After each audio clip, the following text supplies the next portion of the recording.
First and foremost, let's welcome our esteemed speakers for today. We have with us Mr. S. Sasikumar, who is Joint Director General of Foreign Trade, Pune. Welcome, sir. We have Mr. R.R. Gorikar with us, Foreign Trade Development Officer, Pune.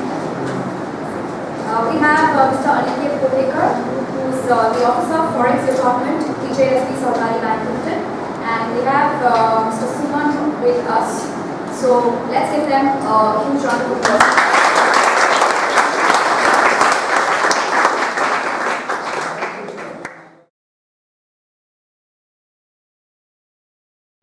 Dear students, I think I should be audible without the mic being a small gathering. Basically, I worked in an organization called as Directorate General of Foreign Trade. This organization before 1991 was called as Chief Controller of Imports and Exports. This is an attached office of Department of Commerce in Government of India, and the Department of Commerce handles all aspects pertaining to international trade. As we all know that the last century thought was some sort of achieving self-reliance. You try to produce whatever you want within the same administrative unit. If you take the country as an administrative unit, you felt that you should be self-reliant at producing everything you need for your existence. But this thought gradually got changed over a period of time. When the concept of, as students of commerce and international business, you would be familiar about competitive advantage and things like that. So with the advent of this thinking, the thought gradually shifted towards achieving significant global positions in the global market. Everybody wants to have a greater say in the global market. So our country also has got a very ambitious target of becoming a significant player in the world market. As you all know, our share at present should be less than 2%. So we want to become a dominant player in the global market. So we are having an ambitious objective of reaching, say, somewhere around $900 billion international trade by 2020 and things like that. And being students of commerce and international business management, I think some of you would be interested in entering business as such. And whenever you think of business, the distinction between the local trade and the international trade is becoming increasingly blurred, and at some point in time in future it may get merged into one entity. Like in my childhood, people used to say in Singapore even a barber will wear jeans. Today you find in India also he wears jeans.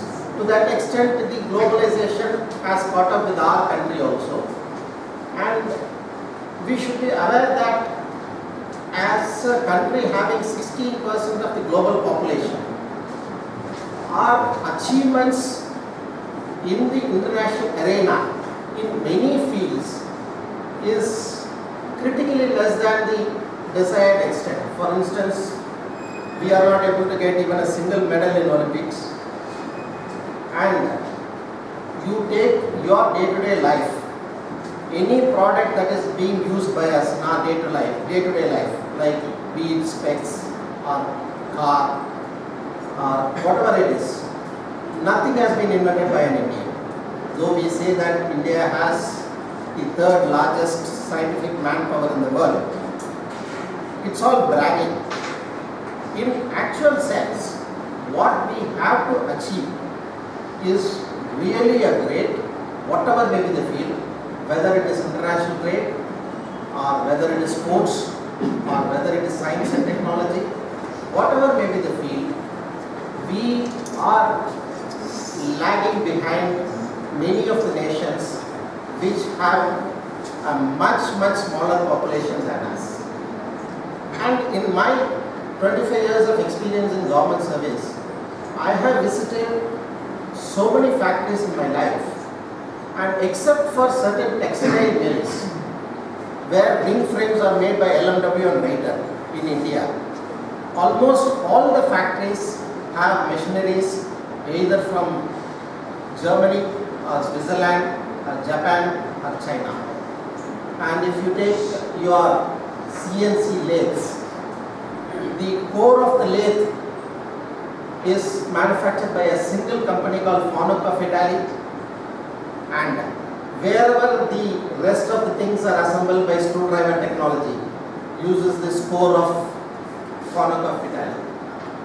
And I read in one of the magazines or books that the total turnover of Nestle is more than the budget of the country. And people, employees of Nestle take pride in adding a suffix employee Nestle against their names, rather than saying I am so and so in government or I am so and so. So whatever is the field, what we have to achieve is a lot more. And various reasons are being attributed. Of course, these are individual opinions, but I would say that one great leveler for the current generation is the advent of Google. Because in my times, if I have to prepare for civil service exam, I will have to go to library after library in search of Encyclopedia Americana or Encyclopedia Britannica to cull out information. And if it is going to be an information on my basic discipline, which is agriculture, I will have to search for Handbook of Agriculture or something in some library. Now you have everything at your fingertips. Whether you live in Mozambique or India or US, the information availability is same all over the world. In fact, in Tamil they will say Mada Pida Guru Devam. Guru means teacher. And today they say Mada Pida Google Devam. The Guru has been replaced by Google. And this same advantage you can also think as a sort of a disadvantage.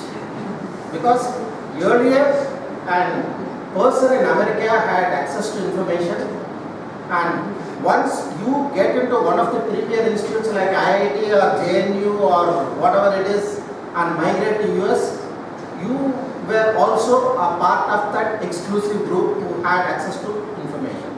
Today, a person in Nigeria also will have the same access. So, just like information has become ubiquitous, the competition has also become ubiquitous. So, it is a sort of a twin-edged razor. It depends on how best you can use that information to leverage your individual positions in life. And coming to international trade, the international trade got bogged down a lot in India by a sort of a mindset that the exports are restricted, imports are restricted, and there are a lot of regulations and procedures. Actually, this is a sort of wrong mindset that has somehow crept into the minds of the Indians over a period of time. Let me dig back a little and try and explain you what was the scenario before 1991, the year of liberalization as far as the foreign trade front is concerned, and what happened post 91. See, in British rule, the exports or imports were never regulated because the Britishers were interested in the market that is provided by their colonies. Only in 1944, when World War II broke out, to overcome the wartime shortages, for the first time, the Defence of India Rules 1944 created my organization, which was earlier known as Office of Chief Controller of Imports and Exports, to regulate international trade. And after 1944, when India became an independent nation in 1947, we promulgated the Imports and Exports Control Act of 1948 to continue with what was created by the British as purely a temporary measure. We thought of continuing it because at that time the people at the helm of affairs in this country thought that everything needs to be regulated because it was a period of shortages. It was much worse than the shortages felt during the wartime. Because in my childhood, people used to say that in 60s and 70s, even buying tomato was a luxury for a common middle class family. And if you take any field, like you take the field of food, there are 4 stages which any country during its evolutionary process has to overcome. One is the food availability stage. Food will be available, but not to everyone at all times. There can be scarcity in some areas, like rice may not be available in Kerala at a particular point in time, or there can be periods of famine, or the prices may shoot up and there can be purchasing power famines. So the food was available, but it was not available to everyone at all points in time. The next stage is food security stage, where you feel that food can be made available to everyone at a price that could be afforded by everyone. That is how you created the Food Corporation of India. You go to Kerala or any place, you will find huge godowns of Food Corporation of India. You have public distribution systems which provides you the essential supplies at a subsidized rate. This is a sort of a food security stage. The third stage is the nutrition security. The nutrition security aims at providing a physical and a balanced access, physical and economic access to a balanced diet that even today, even a normal middle class cannot afford. See, if you talk of a balanced diet, it would say that you ought to take 100 grams of fruits and vegetables, green leafy vegetables, 1 gram protein per kg of your body weight. Suppose your body weight is say 180 kgs, you have to take at least 80 grams of, you should have 100 milliliters of milk and milk products. So we are yet to reach this nutrition security stage even. So when we got independence, it was the really appalling state. The scarcities were much worse than what was experienced during the World War II times or during the British rule. So the government thought that exports and imports needs to be regulated on a continuous basis and created this Imports Exports Act of 1947. Then next question that comes into the mind is that before 1991, was it controlled? Actually speaking, it was not controlled. Suppose you want to import an item into the country, you have to check whether the item is allowed for import. They call it as OGL, Open General List, whether an item is allowed to be imported, and if it can be allowed, if it is allowed to be imported, you will have to pay customs duty on that good, which is called the tariff barrier, and you have to possess one more instrument, a piece of paper called Import Replenishment License. It was called as REP license. That Import Replenishment License was given by my department, okay, as a percentage of export earnings. Suppose you have exported goods worth 1 lakh. You will be given an Import Replenishment License, which is nothing but a piece of paper in which it will be written as Import Replenishment License, and it will be having a value of 10,000. So you can use that piece of paper either for your own imports, or if you don't have any import requirement, you can sell it in the market.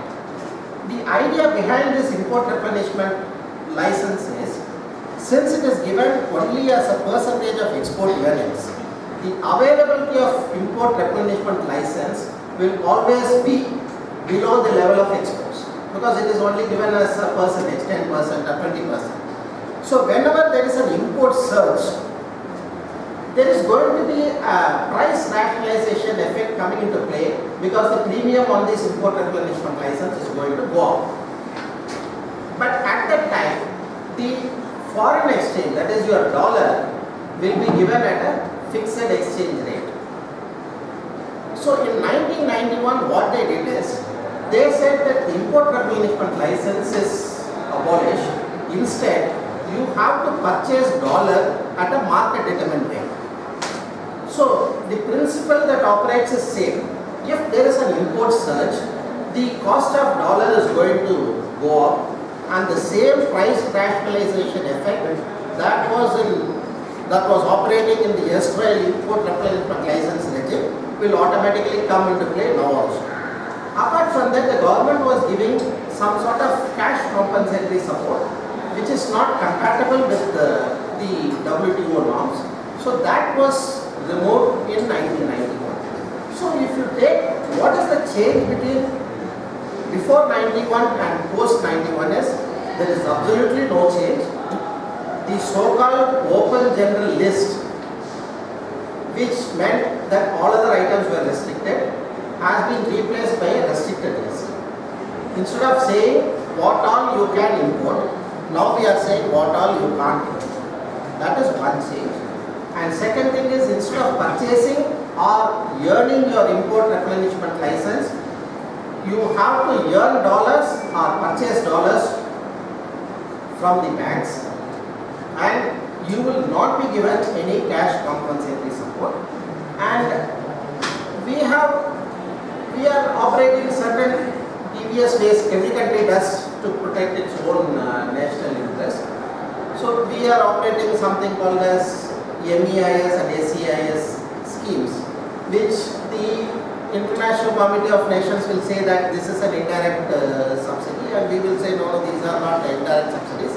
These are only compensation towards infrastructural bottlenecks that an Indian exporter faces. Regarding that MEIS and ACIS, my Foreign Trade Development Officer, Mr. Borikar, will give you a brief overview. And apart from that, we do operate a scheme called as duty exemption scheme, where we allow import of raw materials duty free, and the Customs Department operates a scheme called as duty drawback. They pay a fixed amount on your exports into your account, saying that these are refund of various taxes suffered by you. And apart from that, we do have a scheme called as Export Promotion Capital Goods Scheme, where you can import your machinery free of duty in case you are going to use it for export production. So the first thing I would like to explain to you is, there has been no change in the past 70 or 80 years as far as the regulation of international trade in India is concerned. It is almost the same.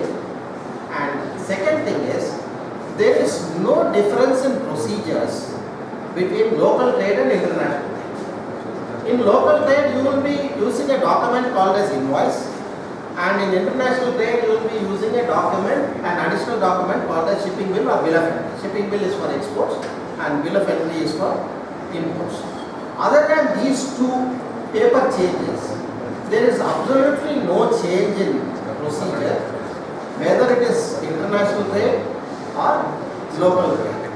So if you are thinking of becoming an entrepreneur, you need not bother whether the profit comes to you either from local trade or from international trade.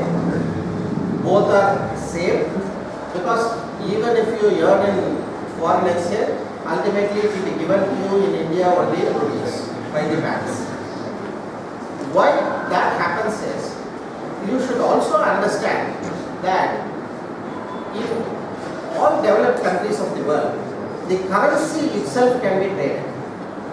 In fact, 98% of the global trade is only trade in currencies. Only 1.5% of the global trade is trade in goods and services.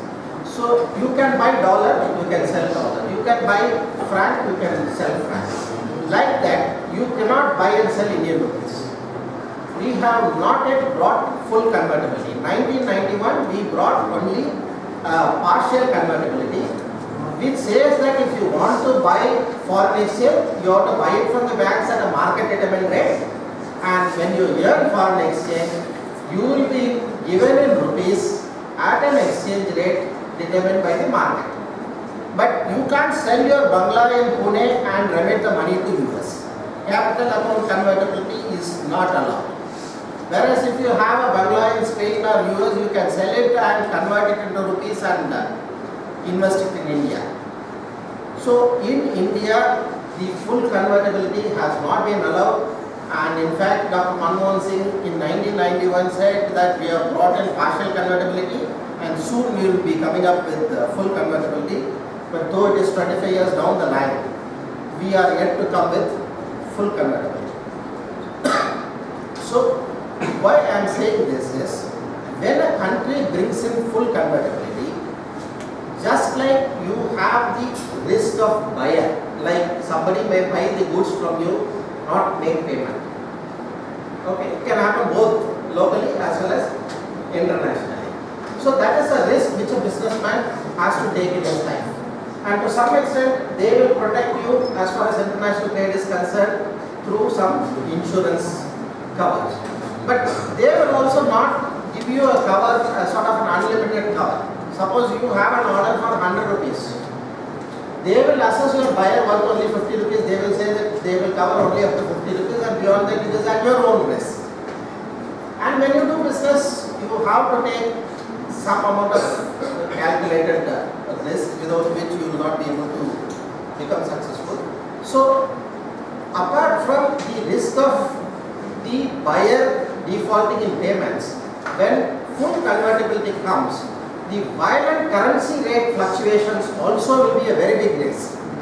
For instance, today Venezuela is a very rich, oil-rich country, but it doesn't have food. The Venezuelan currency doesn't have any value. Similar problem was there with Latin American countries at some point in time, if I remember correct, maybe 10-20 years back. People had to take their salary, run to the supermarket, because if they walk also the inflation will catch up faster than their speed of walk. So when international currency, when Indian currency is also made fully convertible, which may happen in your lifetime, we have passed our lifetimes safely, but in your lifetimes it may happen. So apart from buyer default, the violent currency rate fluctuations also will be a virtual reality. And third thing you have to bear in mind is, there is nothing great by being a part of international trade. When you become an entrepreneur or business, your focus should be only on profits. You should not differentiate between local trade and international trade. So both are procedurally same, but each has a different characteristic. Like in domestic sales, you will not be able to achieve volumes. You may have to do small supplies to 100 numbers of stores in a particular place, then keep track of it, follow up for payments and things like that. But in international trade, it's always generally in containers. So you will feel great that you are doing a great volume. But you always have to have on an eye on the profitability aspect. Just for reaching a turnover, just having a status that I am a 100 crore businessman or a 1,000 crore businessman, there is no point in doing business without adequate profits. So profit should be your underlying motto, and the default can happen whether he is a foreigner or a local fellow, because as far as mindset is concerned, all human beings are same, and the more sophisticated the country is, you will have more number of groups. For instance, if you take your fraud chit fund schemes, the author of the scheme is one Ponzi. They always call it as Ponzi scheme. This Ponzi was a German. So just like machinery and technology was invented by Germans, the fraud was also invented by Germans. Okay. So you have to be on guard. You can take the help of ECGC to some extent, and you can also bank upon the banks, because today you have to operate at a particular volume to compete with countries like China. As I said earlier, if you are a student of MIT in technology, you had certain exclusive right to have some information. But today the same information is shared by Google to any fellow in the world. So like that, when you do business, you are going to compete not only with your fellow countrymen, your competitors, you are also going to compete with countries like China. You are also going to compete with countries like Hong Kong or Taiwan. So just like our styles of life have become global and our life has and the entire world is becoming a sort of a global village, the trade is also getting increasingly globalized. And the one good thing that has happened in the recent years is, earlier if you have identified a product which you can export and you want to export it to say Germany, you will find it very hard as to what is the regulation in that country as far as that particular product is concerned. See, for instance, some country may say that I will not take Alfonso mango for the next 3 years because that fruit fly infestation is there. Or Germany will say that this fabric has used azo dyes, so I will not be taking. So there is one thing called as Indian Trade Portal. In our DGFT website there is a link for that. dgft.gov.in, there is a link for Indian Trade Portal. There, if you key in any commodity and give your target country, it will give the duty rate of that product in that country and also associated conditions. Because any country operates, as I said, two sorts of barriers. One is tariff barrier, the other is non-tariff barrier. Non-tariff barrier is, it can be in any form. Like a country can say that I will not buy fish from any country which has a slum within 5 kilometers of its processing unit. So that way it can restrict exports from many developing countries, because in any developing country there will be a slum within 5 kilometers of the processing unit. Therefrom only the labor will come. So all these are called as SPTBT measures. These are called as sanitary, phytosanitary measures, and TBT is called as technical barriers to trade. So a lot of SPTBT measures are evolving in the world. For instance, I am told Japan has said that they have opened up the legal profession, but you should have, they have introduced a condition called as Bengoshi, which says that you should have studied law in Japanese language. So like that, a lot of unknown restrictions will be operating in many countries. So all these have been catalogued in that Indian Trade Portal. This portal was originally developed by Indian Institute of Foreign Trade, and this has been hijacked by one organization called as Federation of Indian Exports Organization, and they are operating this portal, and they are continuously updating all the information. So whenever you identify a product and a target market, all that you need is you have to log on to this Indian Trade Portal, and you have to just find out what are the restrictions, what are the duty rates, what are the advantages, because many countries may give you some benefits, like there is something called as generalized system of preferences. They will call the GSP certificate. If you possess a GSP certificate, you may have a lesser duty in that country. So all these are happening. Your information is now there.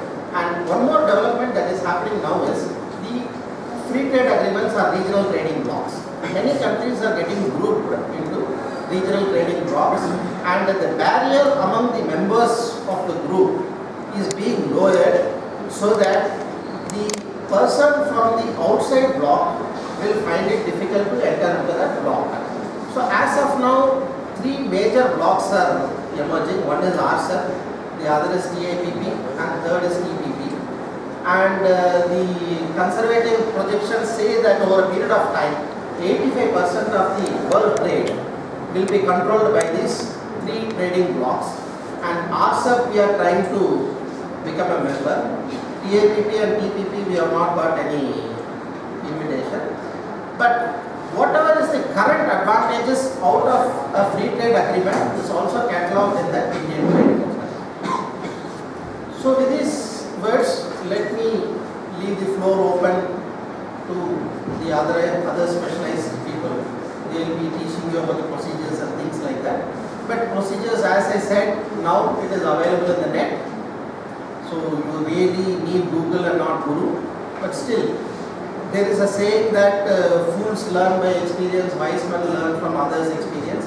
So you can ask them to share their experiences with you, because any management institute would be successful only to the extent they sensitize their students. Because you can't wait to learn from your own experience. So you have to be sensitized as to what was others' experiences in the field, so that you need not have to reinvent the wheel. You can be prepared with the information as to what is and try to search forward from that point. With these few words, I wish you all the best in your career. Thank you.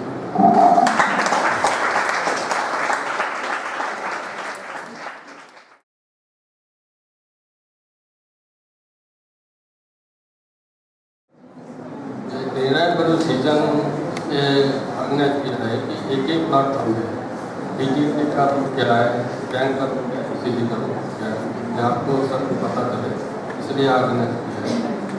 DGFT का root क्या है, इसके बारे में आपको export करते समय बहुत सारे एजेंसी होते हैं, जैसा कि कस्टम्स है, एक्साइज है, बैंक है।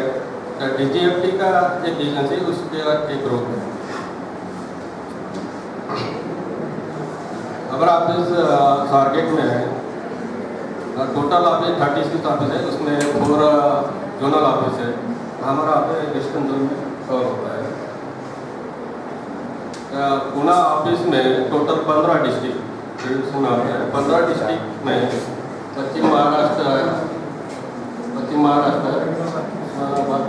मराठवाड़ा और रत्नागिरी, सिंधुदुर्ग है। इसमें 15 डिस्ट्रिक्ट में जितने भी इंडस्ट्री है, उसका जो कोई लाइसेंस इशू होता है, उसको हम स्क्रिप्ट इशू करते हैं। एक्सपोर्टर 2 टाइप के होते हैं, मर्चेंट एक्सपोर्टर और मैन्युफैक्चर एक्सपोर्टर। हमारे टोटल बुक है foreign trade policy, handbook procedure, apprentice, आयात निर्यात काम, उसमें काम दिया है। हैंडबुक जैसा में क्या है कि जो मैन्युफैक्चर एक प्रोडक्ट, उसको रॉ मटेरियल क्या लगता है, उसका नाम दिया है, उसके हिसाब से advance issue.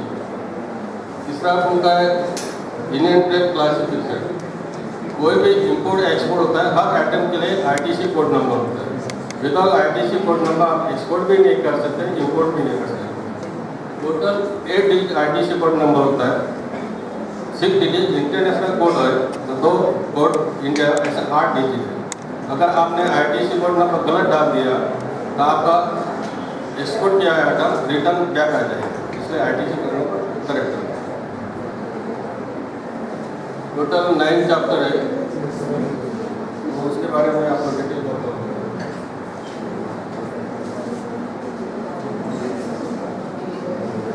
Important provision Indian trade classification act, import export code number, import export restricted code number, government item, export promotion council, BRC, self original certificate, issue I card and certificate origin.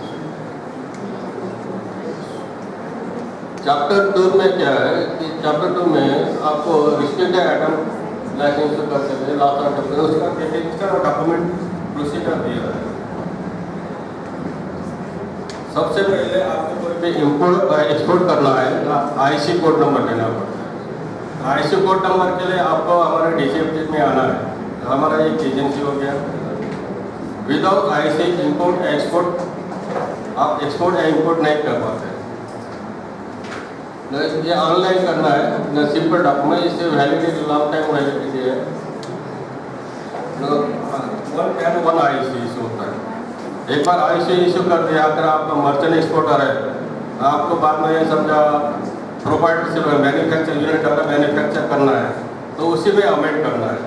Proprietor का अगर partnership हो गया तो उसी में amend करना है। Private limited है, उसी में अमेंड करना है, पर दूसरा IC नहीं मिलेगा। 1 पैन 1 IC।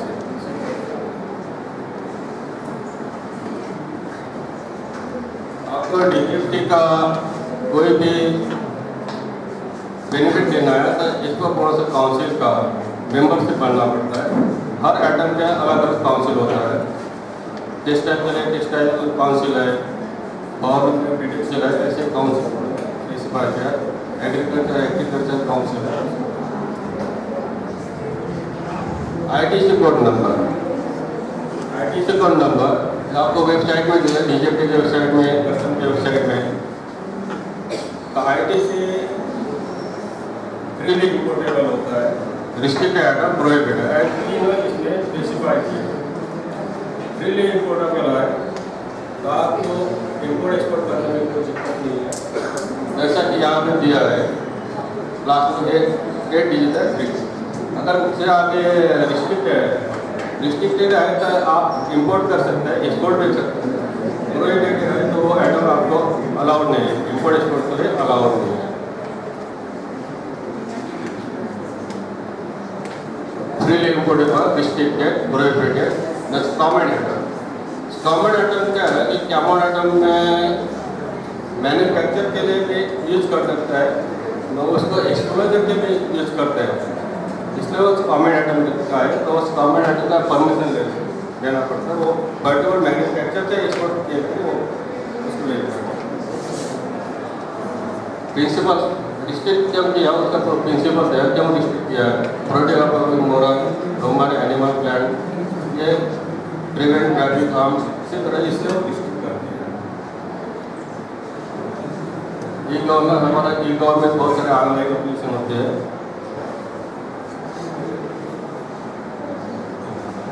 अभी यहाँ से मेन डिजिटल कवर आपको बताते हैं, कितने बताते हैं।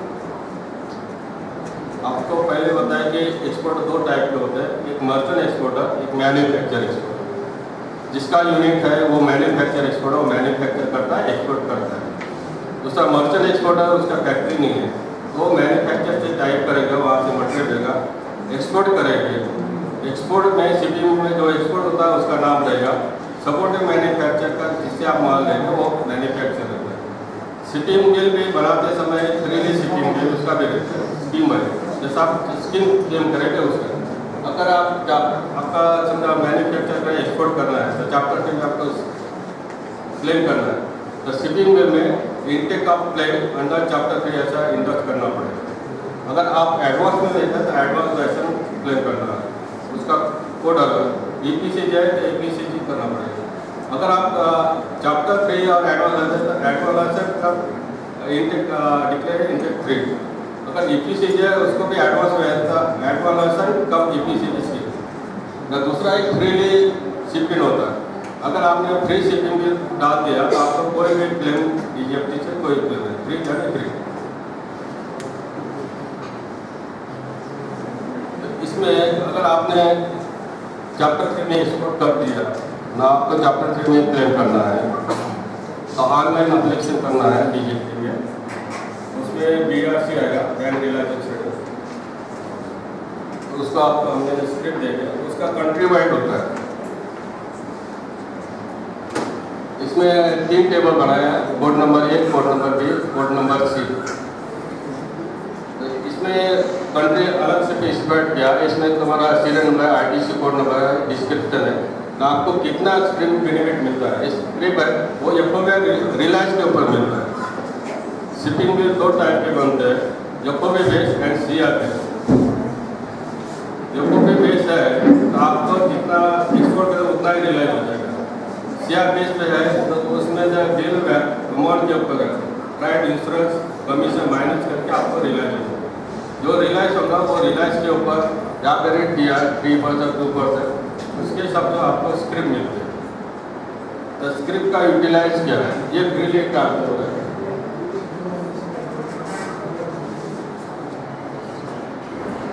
ये फ्रीली ट्रांसफर है, तो इसमें आप स्क्रिप्ट मिलने के बाद में अगर आपको इंपोर्ट करते हैं तो ड्यूटी लगते थे, स्क्रिप्ट आप एडिट कर सकते हैं, कंपोनेंट ड्यूटी।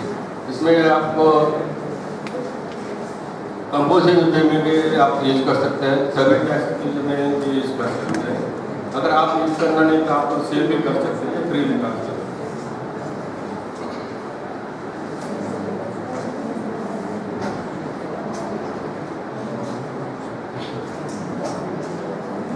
ये स्कीम को हम MEIS बोलते हैं, MEIS स्कीम है।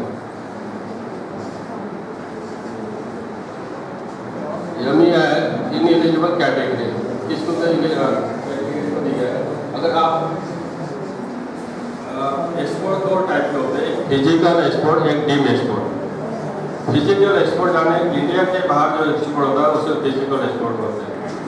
India manufacture India supply to India, उसको डीम एक्सपोर्ट होता है।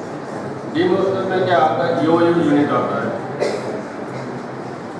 बीटीओ एसपीपी आता है। सप्लाई टू डीटीए यूनिट से आप सेल्स में सप्लाई करता है, उसको नहीं मिलता है। उन्होंने एक कैटेगरी दिया है जहाँ पे एक्सपायर इनको एलिजिबल हो। एसईएस यानी क्या है, सर्विस प्रोवाइडर। जमीन है की तरफ से वो एक्सपोर्ट करता है, यहाँ पे सर्विस प्रोवाइडर करता है।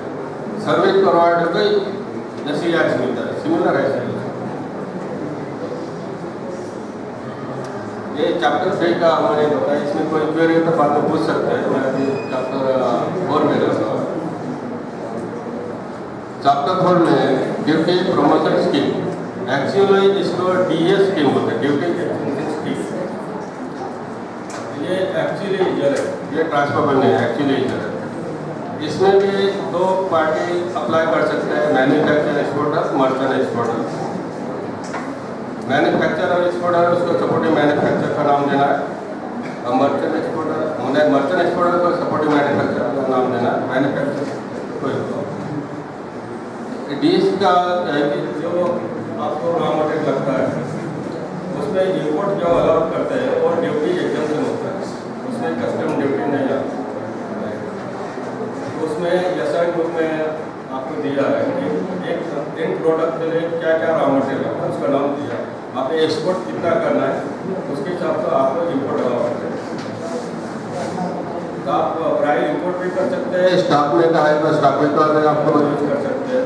इसमें मॉनिटरी इसको अपना 12 मंथ का इंपोर्ट वैलिडिटी है, एक्सपोर्ट का 18 मंथ वैलिडिटी है। एक पीरियड में आपको इंपोर्ट एक्सपोर्ट करना है। फॉर एग्जाम्पल बताएं,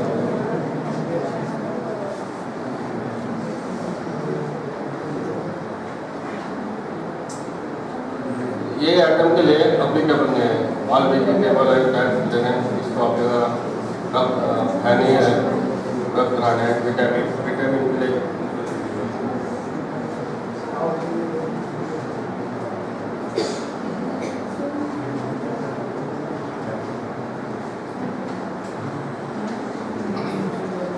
इसमें वैल्यू एडिशन आपको 15% देना पड़ता है। आपको डीप में बता देता है, इसको एग्जाम्पल जैसा घरवारे लोग मैन्युफैक्चर करते हैं, उसको का मटेरियल क्या लगेगा तो उसको 5% वेस्टेज है। अगर उसको 100 मेट्रिक टन एक्सपोर्ट करना था 105 उसको रॉ मटेरियल 5% वेस्टेज। हमने समझा 105 का वेट 105 मेट्रिक टन हमने इंपोर्ट कर दिया, अलाउड किया, 100 मेट्रिक टन एक्सपोर्ट किया। अगर उसने 105 मेट्रिक टन इंपोर्ट किया, एक्सपोर्ट कम किया, प्रोपोर्शन मेंटेन करना है। अगर एक्सपोर्ट कम किया तो उसको उसके बाद अनयूटिलाइज मटेरियल रहेगा। तो अनयूटिलाइज मटेरियल तो उसके ऊपर हम उसको ड्यूटी का डिमांड करेंगे। वो ड्यूटी बाद में कस्टम में हमारा लेटर लेके जाएगा, ड्यूटी पेड करके हमें सबमिट करना है, उसको हम रेगुलाइज करते हैं। ये मॉनिटर है। पहला स्कीम में बता दिया कि एक्सपोर्ट के बाद में बेनिफिट देते हैं, इंस्टीट्यूट के उसके रिवार्ड है। एक इंस्टीट्यूट स्कीम ने इसको मैन्युटी हमने आपको लाइसेंस दिया है ड्यूटी एग्जाम्पशन के लिए, आपको ड्यूटी भरे बिना आपको इंपोर्ट करना है, इसलिए आपको एक्सपोर्ट भी करना है। जो हमने नाम स्पेसिफाई किया है वो एक्सपोर्ट करना है। दूसरा एग्जाम्पल बता बजाज का, बजाज में रॉ मटेरियल नहीं लगेगा, स्कूटर एक्सपोर्ट करना है कंपोनेंट से। अगर एक स्कूटर के लिए 20 कंपोनेंट लगता है तो कंपोनेंट इंपोर्ट करेगा, उसको असेंबल करेगा, एक्सपोर्ट करेगा। तो जो कंपोनेंट इंपोर्ट करेगा तो शिपिंग बिल में रिफ्लेक्ट होना है। उसको हमने सब 20 कंपोनेंट अलाउ कर दिया, स्कूटर पर कंपोनेंट लगता है। अगर उसने 90 या 18 कंपोनेंट इंपोर्ट किया या 20 इंपोर्ट किया, 18 बताता शिपिंग बिल, तो 2 कंपोनेंट उसके पास है। तो कंपनी का ड्यूटी इंटरेस्ट बनता है। इसका एग्जाम्पल है इनको फार्मास्यूटिकल केमिकल टैबलेट और कैप्सूल एक्सपोर्ट करते हैं, उसको भी हम इसी तरह से उसको रॉ मटेरियल लगता है, तो उसका हम रॉ मटेरियल अलाउड है एज पर नॉर्म्स। उसको भी ये हुआ 18 मंथ। उसके बाद में हम लोग एक्सटेंशन देते हैं 6 महीना 5% कंपनी, उसके बाद और एक वैलिडिटी 12 में उसको एक रिवैल्यूएशन देते हैं 2018, उसके बाद में एक्सटेंशन नहीं। अगर उसको एक्सटेंशन देना है तो दिल्ली को अप्रोच होना है। फार्मास्यूटिकल में कोई आइटम सेंसिटिव आइटम होगा, उसको हम बल्क ड्रग बोलते हैं। बल्क ड्रग है तो उसको प्राइस इंपोर्ट कंडीशन होती है। इसमें बाकी इसमें नॉर्मल कंडीशन है, जो सेंसिटिव आइटम है वो प्राइस इंपोर्ट कंडीशन होता है। उसको पहले इंपोर्ट करना, वो पहले डिक्लेयर करता है पैसे में कि मैं जो इंपोर्ट का मटेरियल मेरा बल्क ड्रग है, उसको हम रजिस्टर से इंपोर्ट करेंगे। उसको प्राइस इंपोर्ट करना है, मैन्युफैक्चर करना, एक्सपोर्ट करना है। पहले उनको इंपोर्ट करना था, वो इंपोर्ट जो पहला कंसाइनमेंट क्लियर होगा वहाँ से उसका ईओ स्टार्ट होता है। लाइसेंस डेट से वहाँ से ईओ स्टार्ट नहीं होगा। हमने लाइसेंस देखा उसमें एज इट इज आएगा 18 मंथ ईओ, 12 मंथ इंपोर्ट। लेकिन बल्क ड्रग में प्राइस इंपोर्ट कंडीशन हम डाल देते हैं। जब इंपोर्ट करेगा कंसाइनमेंट क्लियर करेगा, वहाँ से उसका डेवलपमेंट के अंदर उसको एक्सपोर्ट करना है। अगर उसने इंपोर्ट कर दिया, नहीं एक्सपोर्ट कम किया है, तो उसको तो ड्यूटी भरना है। लेकिन जो मटेरियल है वो डोमेस्टिक मार्केट में डाइवर्ट नहीं कर सकते, उसको डिस्ट्राइब करना है in presence of excise authority. हमने इतना इंपोर्ट कर दिया, इंपोर्ट किया, हमारे पास इतना माल बचा है, हमारे डॉक्यूमेंट सबमिट करेंगे शिपिंग में BRC, हम वर्कआउट करके उसको डिमांड देंगे। हम बोलेगा इतना क्वान्टिटी आपका एक्सेस है, आपके पास है, ड्यूटी इंक्रीज करो, नहीं इतना आपके पास यूटिलाइज है, इसका डिस्ट्रेक्शन सर्टिफिकेट दो। तो एक्साइज के पेजे में डिस्ट्रेक्शन सर्टिफिकेट हमको देगा। या ऑप्शन है हाँ वो एक्सपोर्ट भी कर सकता है फ्री में ही आप, तो एक्साइज से लेकर देखा ये रॉ मटेरियल उसके बाद पड़ा है, ये शिपिंग मिल के अगेंस्ट यूज किया, उस पर कोई भी रॉ मटेरियल डिस्ट्रेक्शन नहीं है, वैसा सर्टिफिकेट।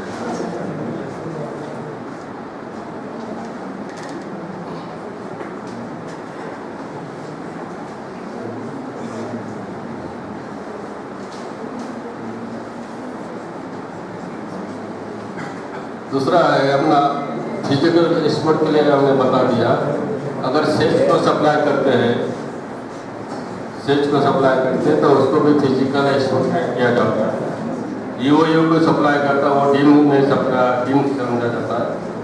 सेज को सप्लाई करो वो फिजिकल एक्सपोर्ट का डीम में अगर सप्लाई करता है तो रुपीज़ में अलाउड है। रिलायंस इंडिया में सप्लाई करता है, इससे रुपीज़ में उसका अलाउड है। लेकिन सेज को कोई बंदे सेज तो ये भी है तो ये डीम क्यों नहीं है, तो उसको डीम नहीं है, उसको फॉरेन करेंसी अकाउंट में देना पड़ेगा। जो रिलायंस है फॉरेन करेंसी में अकाउंट में आना है। दूसरी बात है प्रोजेक्ट होता है, तो प्रोजेक्ट का यू है कंप्लीशन ऑफ द प्रोजेक्ट। उसको 18 मंथ ऐसा नहीं है, जब तक प्रोजेक्ट कंप्लीट नहीं होता उसका यूज स्टार्ट रहेगा। लेकिन प्रोजेक्ट तो वहाँ से लेकर उसको लेना पड़ेगा, प्रोजेक्ट हमारा इनकम्प्लीट है और अभी एक्सटेंशन हमें चाहिए, उसको विदाउट कंपोजिशन भी हमको उसको वहाँ दे सकते हैं।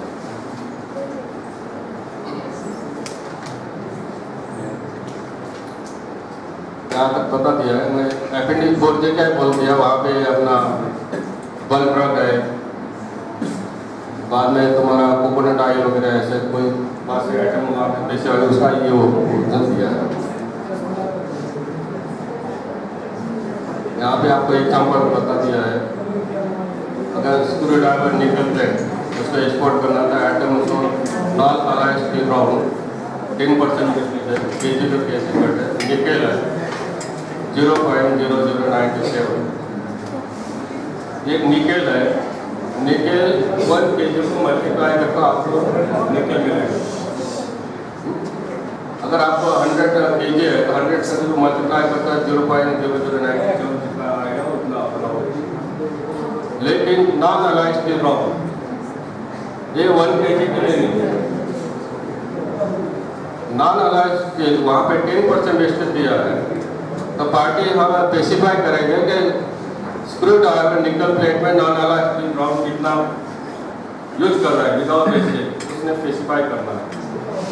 एप्लीकेशन करते समय वो स्पेसिफाई करेगा कि हम ये स्क्रू ड्राइवर हम एक्सपोर्ट इतना एक्सपोर्ट करना है, तो नॉन अलाइज स्टील रॉड उसमें इतना रहेगा, तो उसको 10% वेस्टेज मल्टीप्लाई करके हम इम्पोर्ट करेंगे। जब एक्सपोर्ट करेंगे उसी समय उन्होंने शिपिंग बिल में या अलग से अकाउंटेबिलिटी सर्टिफिकेट कस्टम या एक्सचेंज सर्टिफिकेट देना है, वहाँ पे उन्होंने लिखा non alloy steel rod plate present in export product present oblique consume in export product, तो उसके हिसाब से हम उसको वर्कआउट करके इसने एक्सचेंज कितना किया है नहीं किया उसके हिसाब से। दूसरा नेट टू नेट, मैंने अभी आपको बजट का नेट टू नेट है वो काम करना, इसमें कोई वेस्टेज नहीं है, इंपोर्ट करना है, असेंबल करना है, एक्सपोर्ट, ये नेट टू नेट है। तो ये भी अकाउंट उसको सीट में कनेक्ट होना है। अगर टीम सप्लाई है तो अकाउंट साइड है, इसके बाद एक्साइज देना है।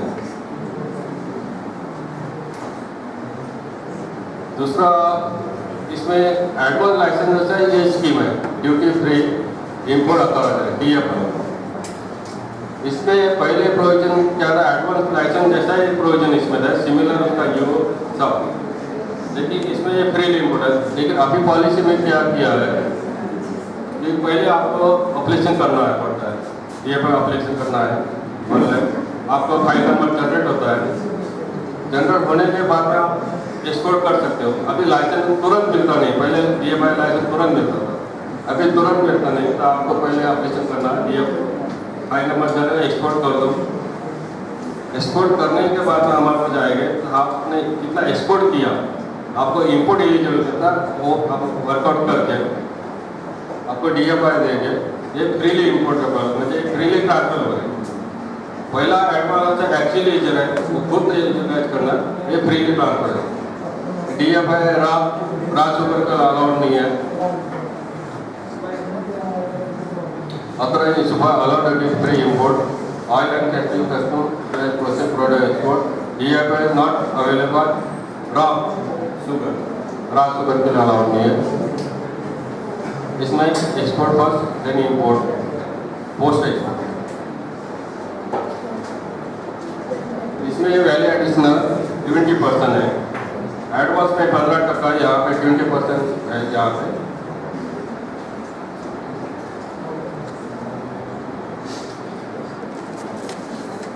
इसमें अपना ऑथराइजेशन में SI नाम फीचर उसको भी अलाउड है, इसका नाम नहीं है वो अंडर 4.7 में अंडरटेकिंग करके ले सकता है। इसमें हम उसको लाइसेंस देते हैं, उसके बाद में 2 से हम दिल्ली में नॉर्म्स कमेटी में भेजते हैं, इसमें नॉर्म्स अप्रूव नहीं है, वो नॉर्म्स कमेटी अप्रूव करके अपना डिसीजन हमें डिफॉल्ट पार्टी में दिखाते हैं। आता ये अपना ट्रांसफर नहीं है, एक्चुअली DFI में पोस्ट एक्सपोर्ट है। इसमें DFI में जिसमें नॉर्म्स अप्रूव उसको अप्लीकेबल है, वैल्यूएशन 20% फ्रीली ट्रांसफर है, ट्रांसफर को अलाउ, ये दोनों में डिफरेंस है। इसमें एक्चुअली यूजर है, ये फ्री ट्रांसफर। चैप्टर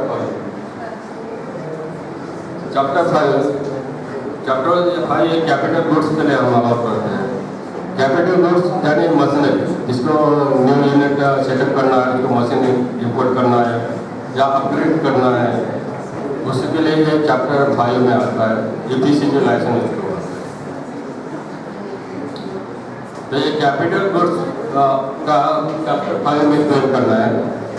तो इसमें जो क्या मशीन का कॉस्ट है उसका 6 टाइम्स, वो 6 टाइम जो वैल्यू है वो ईओ है न, 6 ईयर में उसको फुलफिल करना है। मशीन आता है उसका कॉस्ट आप डिक्लेयर करोगे, इतना कॉस्ट है, तो उसका ड्यूटी से उसका 6 टाइम ईओ बनता है, वो 6 ईयर में आपको फुलफिल करना है। उसमें 2 ब्लॉक दिया है। फर्स्ट ब्लॉक है 1 to 4, उसमें 50% आपको फुलफिल करना है। बाद में 5 या 6 उसमें 50%। अगर आपने इसमें फास्ट ट्रैक लगाया, अगर फास्ट ट्रैक में आप 75 फुलफिल करते हैं, 75%, इट इज ग्रेटर है 100% आपको क्लोज करना है। अगर इसमें आप फुलफिल नहीं कर पाते तो आप उसको ड्यूटी इंक्रीज करना है, तभी आपकी वो मशीन फ्री हो जाएगी। जो मशीन है इसमें भी आप मशीन आता था विदाउट ड्यूटी से लाते हैं, इसमें ड्यूटी पेड नहीं करना है, इसलिए आप ये होगा।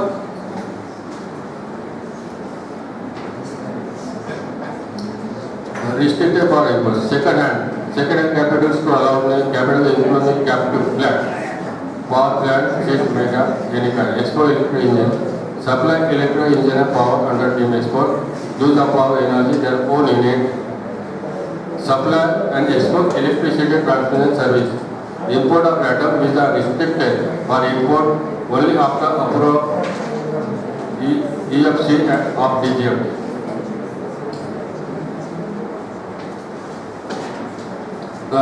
मैंने ITC के बारे में आपको पहले बता दिया था, फ्रीली इम्पोर्टेबल है, फ्रीली प्रोहिबिटेड, रिस्ट्रिक्टेड।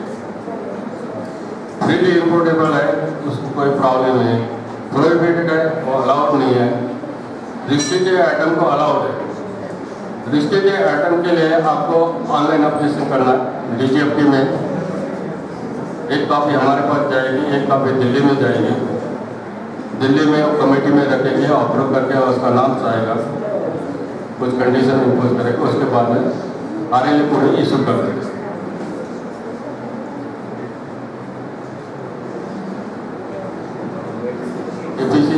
स्कीम मिलेगी manufacturing without supporting manufacture merchant type with supporting manufacturing service provider unallocated allocated sales unit while converting to detailed unit.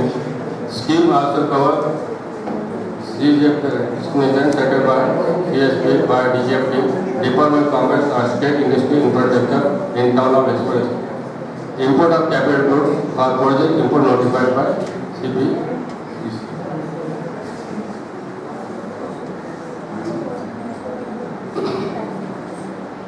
इसका अभी वैलिडिटी 6 ईयर। इसमें एवरेज, जिसका एवरेज देना है, अगर आपका पहले ही मैन्युफैक्चर है, नई मशीन मंगा रहे तो आपका पहले एक्सपोर्ट है तो उसका एवरेज भी मेंटेन करना है। अगर एवरेज पहले एक्सपोर्ट नहीं है पर्टिकुलर आइटम का तो एवरेज मेंटेन करने की जरूरत है।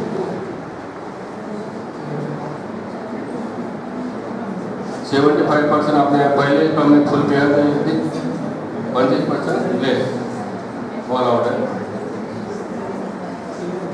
वो बाद में कुछ कंटेंट किया फॉर यूनिटी उत्तर प्रदेश आसाम, इसमें 25% का फुलफिल करना है।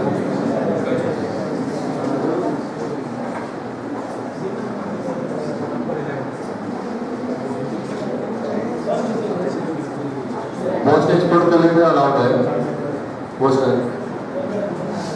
अभी deem export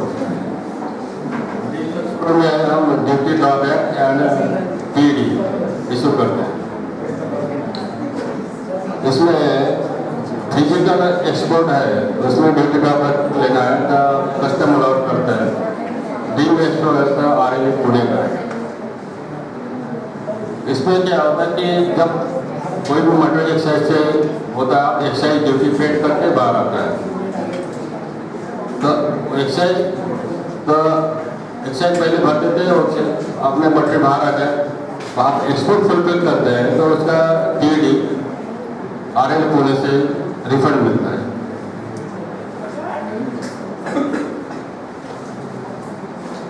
deem export benefit में दिया है, Prices of which goods supplied do not leave country and payment such supply received either Indian rupees or foreign exchange. Supply goods mentioned para for regarding team export provided goods manufacturer vehicle. Propose of import substitute the saving the foreign level failed domestic manufacturer. इसका benefit दिया है। Advance authorization DFIS team export duty बाद refund terminal excise duty exemption not available.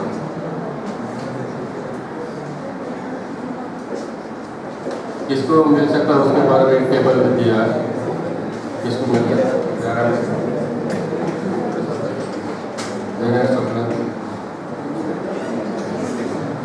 State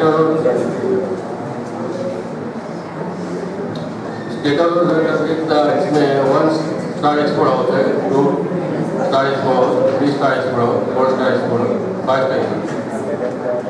इसमें state certificate total previous year का minimum 2 years का export आप होना चाहिए। एक्चुअली 3 ईयर्स का काउंट करते हैं, उसका टोटल करके कितना होता है। 1 स्टार के लिए इसका मिलियन होना चाहिए, 2 स्टार के लिए 25। एक्चुअली इसका बेनिफिट क्या है, क्यों चाहिए इसका बेनिफिट?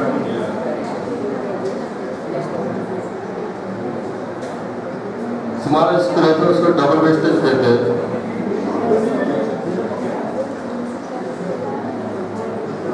जब आप लाइसेंस लेते हो, एडवांस लाइसेंस हो या APC से हो, तो आपको कस्टम में रजिस्टर करना पड़ता है।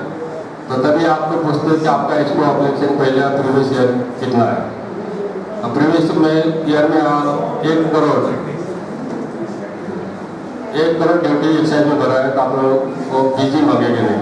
अगर आपके पास स्टेट अथॉरिटी सर्टिफिकेट है तो भी आप लोग BG मिलेंगे नहीं। अगर आपका कोई एक्सपोर्ट नहीं है तो आपको 100% BG वो मंगाते हैं। अगर आपका कम एक्सपोर्ट होता, 25% एक्सपोर्ट कैटेगरी उन्होंने स्पेसिफाई किया है, स्टेटस सर्टिफिकेट है, तो आपको बहुत एग्जीक्यूट करना पड़ता है। बहुत एग्जीक्यूट बता आपको इनपुट आपको करना।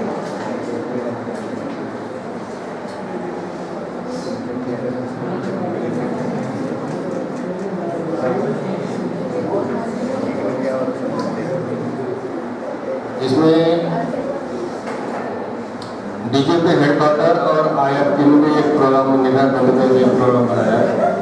DGP गवर्नमेंट.in में वेबसाइट में दिया है, ऑनलाइन ट्रेनिंग। इसमें कोई बच्चा न पूछ सकते हैं, बाद में मैं गैर वालों को अपना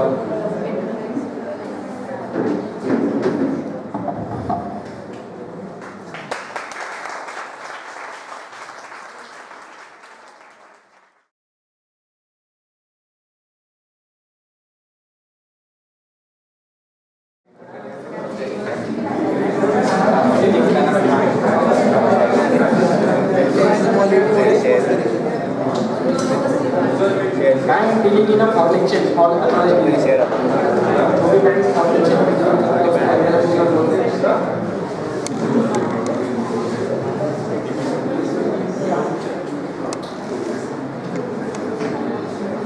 EJSB bank is the authorized dealer category 1 bank dealing foreign exchange. Authorized dealer means they have license from Reserve Bank of India to deal in foreign exchange. There are 3 categories of authorized dealer. Category 1, they have open notional account to overseas bank. Category 2 are dealing in only non-trade transaction. Category 3 dealers are dealing in currency exchange transaction. In India, export trading is regulated by DGFL.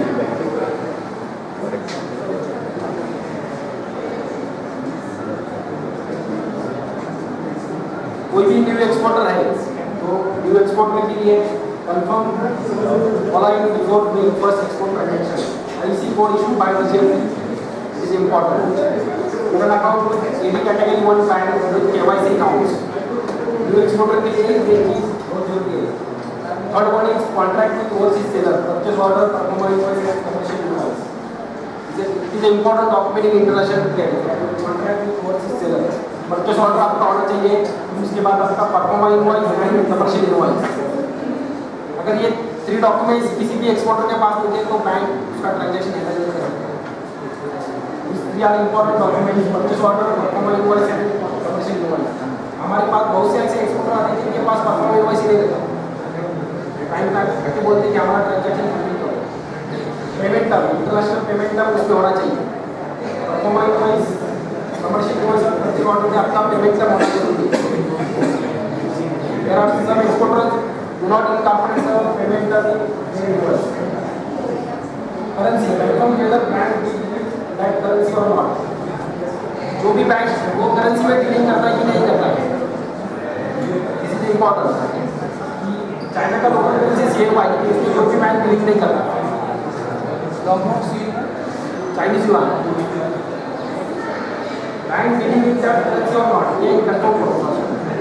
और उसके बाद एक import certificate है, किसी भी exporter के लिए import certificate जरूरी है। अगर ये का जो सर्टिफिकेट रहता है इस एक्सपोर्ट की सभी अकाउंट में जमा बैंक एंड इन्वेंटरी इंटरेस्ट का जो भी करता है उसको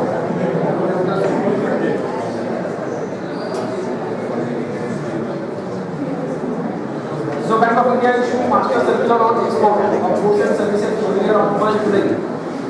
इसमें सब एक्सपोर्ट का गाइडलाइंस दिया होता है, मास्टर सर्कुलर जो रहते हैं सब गाइडलाइंस दिया होता है। इम्पोर्टेंट प्रोजेक्ट के लिए कोई एक्सपोर्ट लास्ट वाला declaration as regarding export of goods and services, आप जो भी करते हैं कस्टम ड्यूटी का डिक्लेरेशन देना पड़ता है आपको।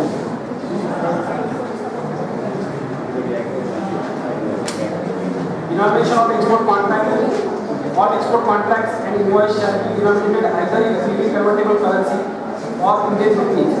Export proceeds shall be realized in foreign currency. This is important. जो भी आपका एक्सपोर्ट कॉन्ट्रैक्ट रहेगा either in Indian rupees or in foreign currency, इसका रिलेशन आउटसाइड इंडिया से वॉश अकाउंट भी जाना है।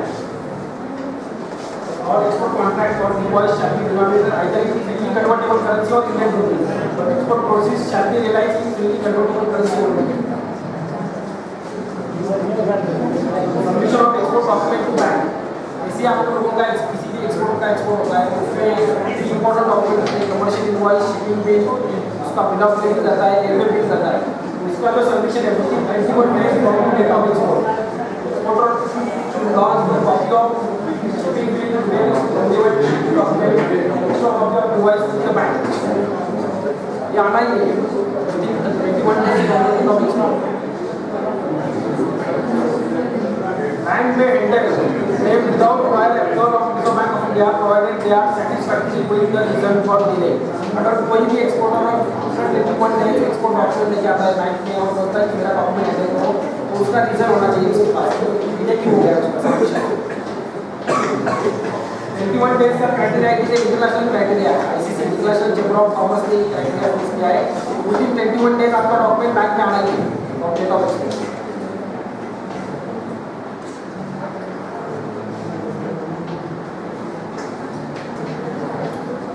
और एक एक्सपोर्टर के लिए फैसिलिटी दिया रिजर्व बैंक ऑफ इंडिया ने exchange after foreign currency account, this account shall be maintain only for non interest bear current account.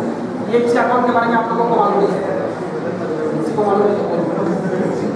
Exchange after foreign currency account में जो भी आपका एक्सपोर्ट का रिलेशन आता है वो आप फॉरेन करेंसी में रख सकते हैं, उसका इंडियन रुपीस में कन्वर्ट करने का जरूरत नहीं है। अगर export relation export after exchange after जो भी आप फॉरेन करेंसी आन कर रहे हैं can be in foreign currency, इसका कन्वर्जन करना जरूरी है। Advance payment and export, where an exporter issue advance payment from buyer outside India, exporter shall be under obligation to ensure the shipment of is made within 1 year from the date of receipt of advance payment. किसी को advance payment आता है तो उसका shipment within 1 year होना चाहिए और receipt of advance payment. Direct dispatch of document by exporter, bank should normally dispatch shipping documents to their overseas branches and correspondents. However, they may dispatch shipping document directly to consignee or their agent resident in the country of final shipment of goods. अगर किसी का advance payment आता है तो वो directly document भेज सकता है goods को आएगा। अब इंटरनेशनल पेमेंट रिस्क कौन सा है? Country risk, foreign exchange risk और कमर्शियल रिस्क। कंट्री में तो आप लोगों को पता है जैसे बांग्लादेश, ईरान, इंडिया, इन लोगों को आप एक्सपोर्ट करते हैं उसमें 100% रिस्क है कंट्री का। Foreign exchange risk means volatility of foreign exchange market, जैसा पाउंड का डेटा में 10 रुपीस से नीचे हो गया तो 100 था वो 90 तक आता है, एक्सपोर्ट के लिए वो डेंजरस है। और कमर्शियल रिस्क में क्या रहता है कि आपका डॉक्यूमेंटेशन प्रिपरेशन, फॉरेन एक्सचेंज में इंटरनेशनल में country risk, foreign exchange risk and commercial risk. जो भी पेमेंट कर रहे हैं उसमें advance payment, documentary collection, export document collection basis and drop credit, 3 important payment terms in international market में। Advance payment means before shipment of goods exporter receive 100% advance from overseas buyer. Documentary collection में export document on collection basis, उसमें DP कहता है document against payment और acceptance. Bank generally ये 3 types में काम करता है, advance payment, equity and advance payment.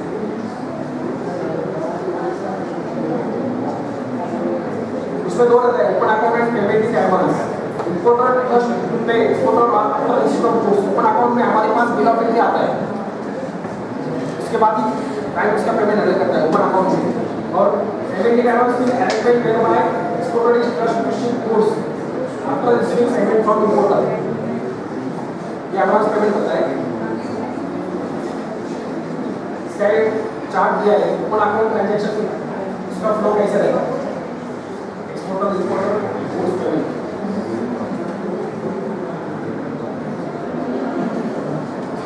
Payment in advance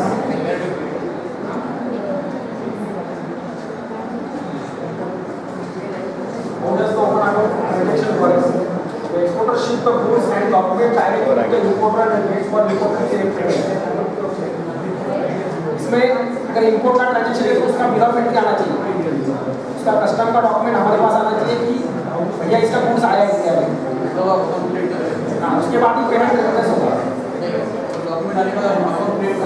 नहीं, डॉक्यूमेंट आने के बाद इंपोर्टर हमारे पास लेके आता है कि मेरा ये गुड्स आया है, इसका बिल ऑफ एंट्री है, इसका पेमेंट करो। ओपन अकाउंट का मतलब ओपन अकाउंट में ओपन अकाउंट ओपन नहीं करना है, इसको ओपन अकाउंट ट्रांजैक्शन बोलते हैं। बैंक अकाउंट जब भी इसको ओपन अकाउंट क्यों बोलते हैं, ये दोनों के बीच में बैंक इन्वॉल्व नहीं होता।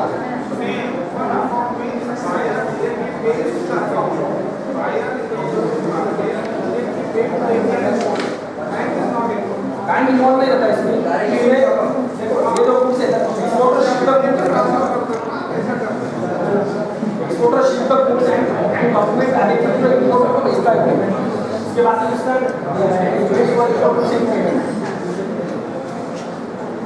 पेमेंट इन एडवांस में importer send payment directly to exporter and wait for exporter to send the goods and document.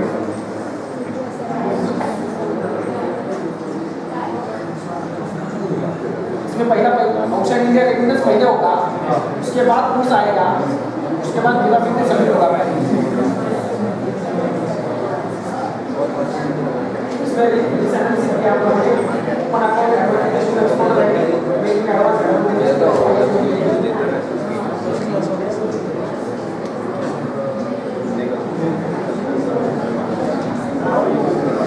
आगे का पेमेंट नंबर होता है डॉक्यूमेंट कलेक्शन। इसमें 2 रहता है, document payment and document acceptance.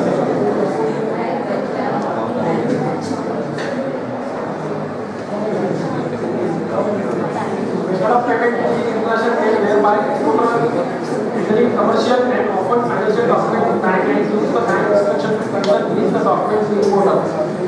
इसका जो रूल्स है uniform rules for collection produce by international chamber of commerce that is working with पढ़ देगी। Bank for not provide any guarantee of payment. Collection basis पे हम लोग गारंटी नहीं देते। जैसे भी किसी इंपोर्टर और एक्सपोर्टर का शिपमेंट होता है तो बैंक में डॉक्यूमेंट आके देता है और बोलता है ये डॉक्यूमेंट ओवरसीज बैंक के बैंक में भेज दो। इसमें बैंक का कोई भी bank involve do not provide any guarantee of payment. We act as a only agent on behalf of importer और एक्सपोर्टर। हम लोग पेमेंट का गारंटी इसमें नहीं देते।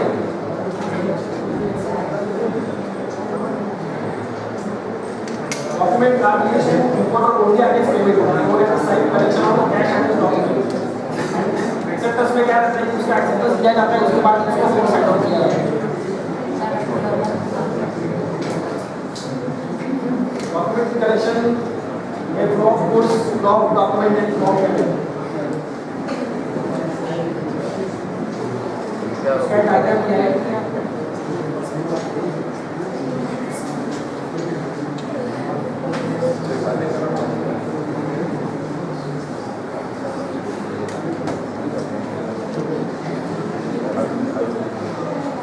आगे का पेमेंट का लेआउट देखिए। उसमें 3 टाइप्स रहते हैं, side term and confirm basis.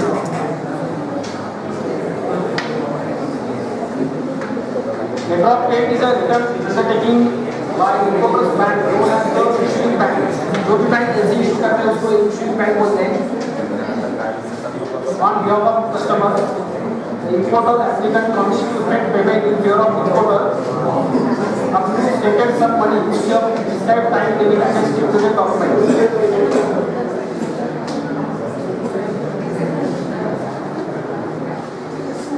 This guy shows a right to draw books and draw documents.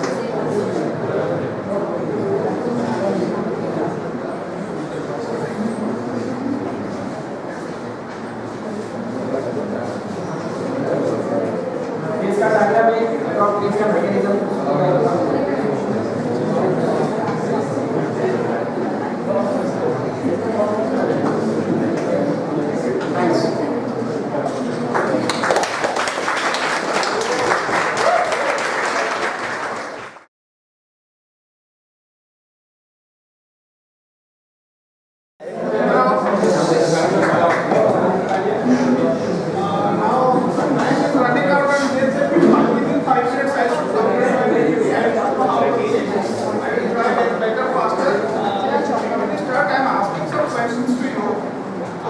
Anybody can define what is an export transaction?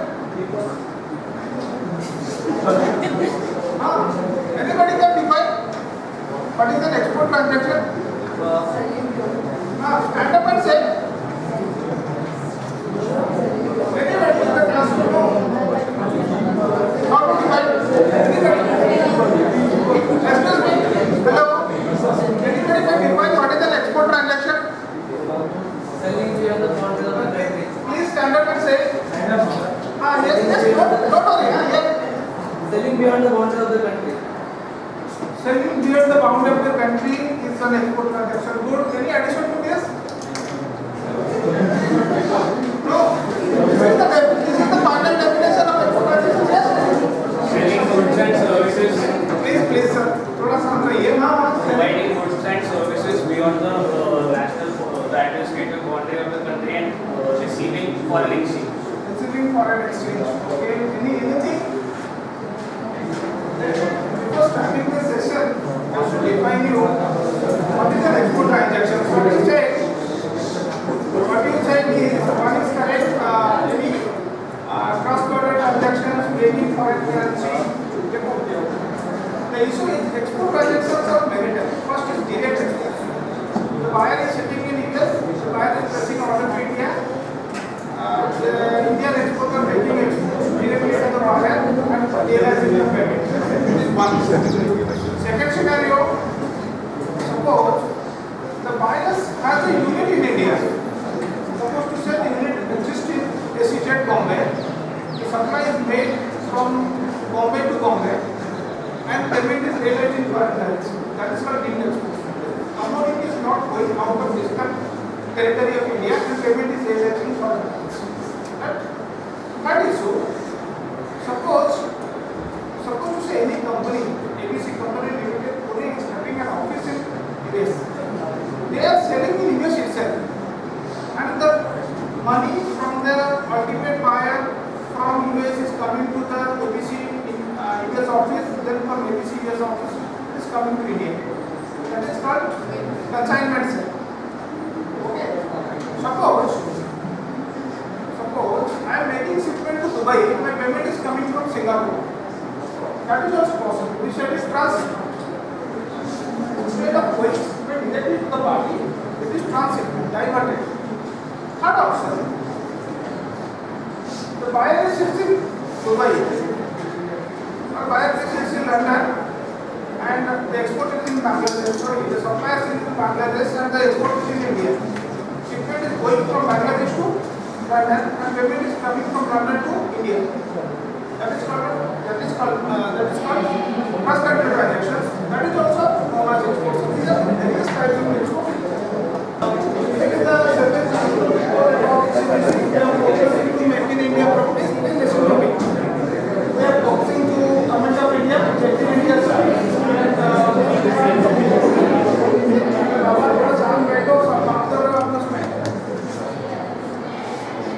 Hello madam, मेरे पास पॉइंटर है, मैं सीधा मार सकता हूँ किसी को कौन बात कर रहा है.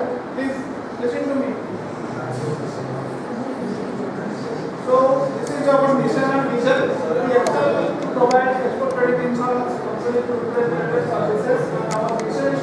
the Indian export industry by providing cost-effective insurance and trade-related services to meet the growing demand of the Indian exporters. This is about my company profile, CGC of India Limited. It is a 100% organized of India company registered with IRD. So any insurance company not just in business area, but we registered with CGC with IRD. It is under the control of किससे बात कर रहे हो आप लोग please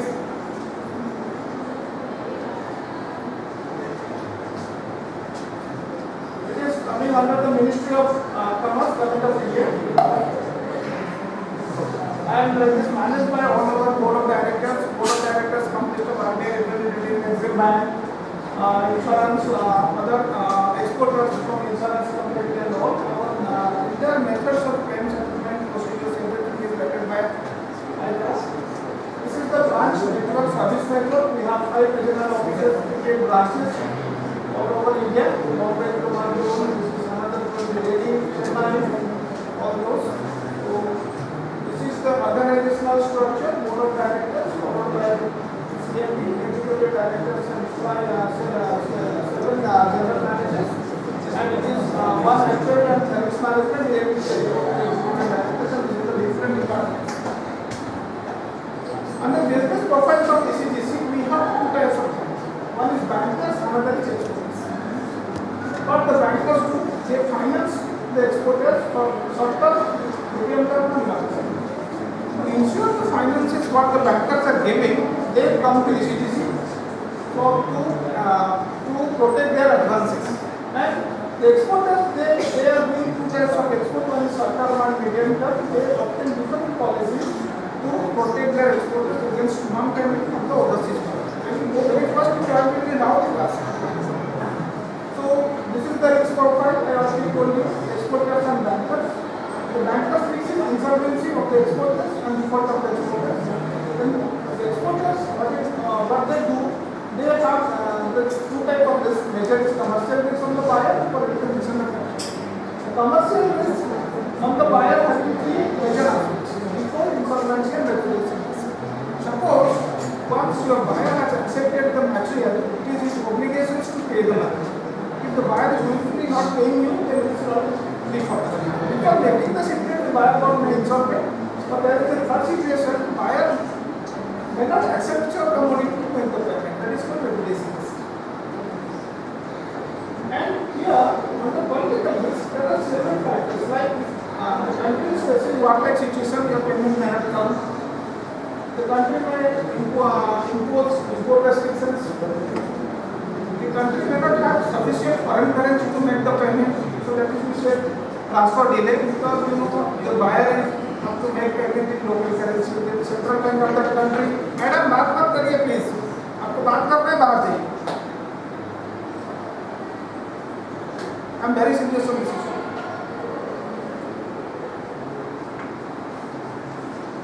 Transfer delay, the buyer has to make payment on the local currency and the central bank of that country has to convert it to the foreign currency dollar. Then dollar again comes to India, again the dollar will be converted to rupees and it will be credited to the exporter's account. That is the regular transfer mechanism. If the buyer's country has got sufficient foreign currency, the payment may not come. Then what? Expropriation. The country will not send the money to India. These import restrictions, expropriations, these are all political issues and government is involved in it. Now the Shashi Kumar Sahab has taken the issue and the exports made to Venezuela. The country is rich, well-rich country, they don't have any food, money is not coming. That is the expropriation rules the country is imposing so that there is no payment clearance. The bill is raised and it takes another 6 months to clear the bill. So our role comes here to protect the exporters.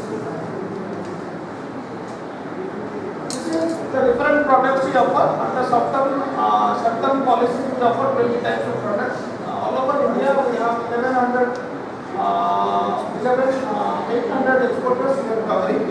And our number of policy over this 8,000 exporters is 11,000.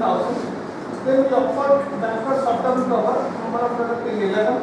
Almost all banks they obtain our policy before making any finances to the exporters. 100% covered. Then for medium and long term. So there is another classifications how to divide exports to three groups. One is short term, medium term and long term. Short term is when the payment is realized within 1 year, that is called short term, because in the economy we thought whatever goods and services produced in a country should be consumed in 1 year. So short term period is 1 year. If it is more than 2 to 5 years, we say it is medium term exports. And if the payment realization is more than 5 years to 20 years, then we say it is long term exports. Can you give me any examples of long term exports? Anybody? How it is? No. Suppose ONGC Videsh Limited, they are investing or they are making any plant in foreign currency, Nigeria. So after setting up the plant, the payment will start when the plant will start functioning. After functioning, the payment will be realized within 20 years. So the risk is, if there is any problem in the country, your payment may be got stopped. Your profit margins, your remittances, all will be stopped, so the company will face the problem. That's why we ensure the entire project value of the company. All the IRCOM, Indian Railway Construction Company, ONGC, all those of the clients, they are obtaining these our products to protect their export business. This is product group details. This is one is total maximum liability of our country is 79,554 crores. Out of this, these are the classifications for short term, ECIL cover for banks, and medium and long term expense. These are the classifications. Here, premium income wise classifications have been given. Our inventory, total ECIL and all total number of insurance covers what we are providing. Here, another classifications of leaks value covered. Whatever the exports is made, which entirely अब पीछे बैठ के बात मत करिए, मुझे मालूम पड़ रहा है, मैं भी तुम्हारे जैसे स्टूडेंट का एग्जाम है। Total business covered under this is total business covered by HDC are the classifications under ECIL covers for banks, policy and inventory. These are the premium income figure for last year. Total premium income for ECIL is 1,321 crores, out of which ECIL we have collected premium of 911 crores, policy 383 crores, and medium and short term is 27 crores. This is export under ECIL, our business program, and export under policy for the exporters. These are the figures. Total export of policy and MSME sector classification.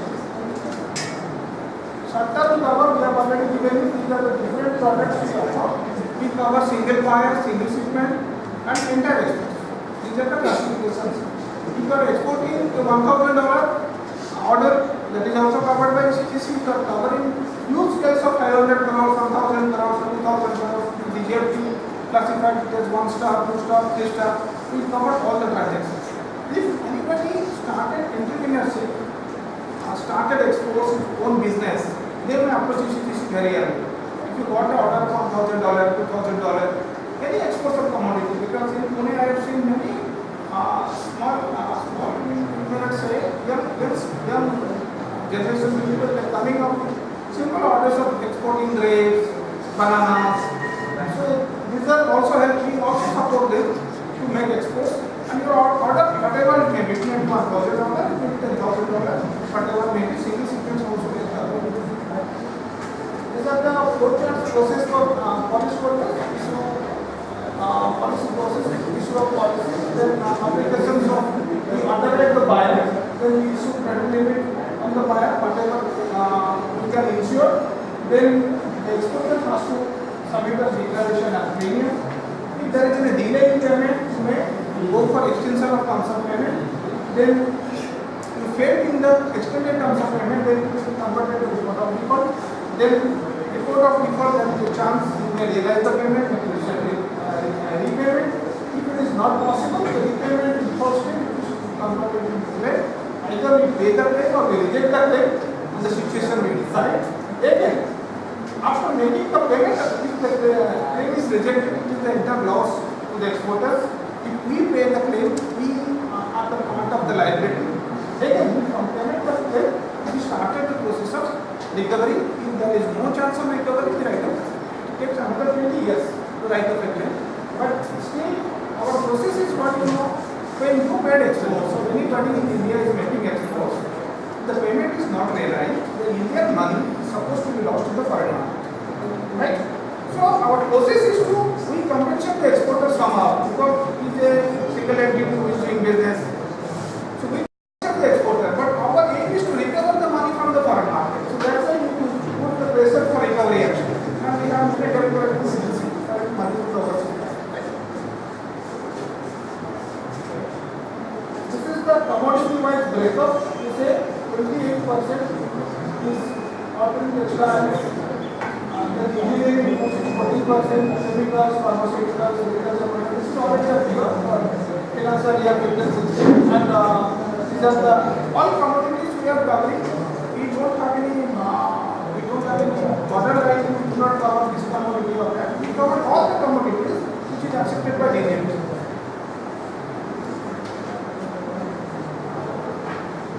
This is export credit insurance for banks. Because our duty is to protect the interests of the bank, we issued cover in the list of insolvency and protected discount. So, adequate backup insurance, go margin and collateral securities. What is happening when we issue policy to the bank, our policy documents become a primary document to the bank, so that bank will finance easily to the exporters. They do not need much collateral to finance. So this major role. Then there is another. You have any idea about capital adequacy ratio? Now RBI is implementing capital adequacy ratio. How it is? I will give a very small example. Suppose bank finance you housing loan. Suppose to say 1 crore. Against bank is financing you 1 crore, bank has to keep another 1 crore in backup to support the finance. Right? Like this, in exports also, bank is financing, bank has to maintain capital adequacy against the export finances. If bank has obtained CTC insurance against 1 crore finance, bank has to keep 20 lakhs rupees as a deposit, as a capital adequacy amount against the 1 crore finance. So, having ECGC insurance, the capital adequacy ratio has been reduced to 20%. That is for the bank is approaching ECGC for insurance. That is the role. And when any exporters who obtain any export finances and any exporters that obtain export finances and they are not repaid to the bank, then bank approaches ECGC for his actions. And again, we put the exporters in SL list and resettlement claim to the bank. So their bank account, the account should not be NPA. That is the major. This is the entire ECIB flow issued in reverse, because when we issue covers to the bank, bankers head office has to approach ECGC head office. Then we do limit notification approval based on the sanctions of the sanction comes to the bank. Then bank declares the premium. Then if there is a delay in repayment, bank goes for extension. Then again, if there is a delay in extension, they go for it. What are important repayment? Okay. Medium and long terms, these are the covers. I will share the PPT with you. We cover the buyer's credit and welcome credit and any other. Risk management is under department under every country. We covered all the countries, that's what we do. This is the entire underlying level of procedure from each branch of the head office. Then country and risk management indicators. This is how we analyze the country because of 5, 6 factors on which we do the ratings of the country. This is business ability for buyer underwriting process and transaction of traders, industry, financial. These are 4 parameters on which we underwrite any buyer. These are the number of buyer capacity. We have listed of business buyers and total eligible amount of overall limits on the buyer capacity 33,000 crores. Financial performance, down, even product from buyer. Operational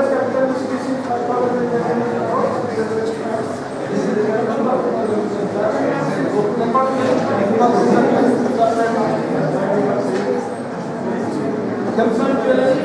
Yeah, these are the new products. Wilson Jewelry. Hello. That's all. Time lunch time हो रहा है, इसके लिए मैंने जल्दी खत्म कर दिया।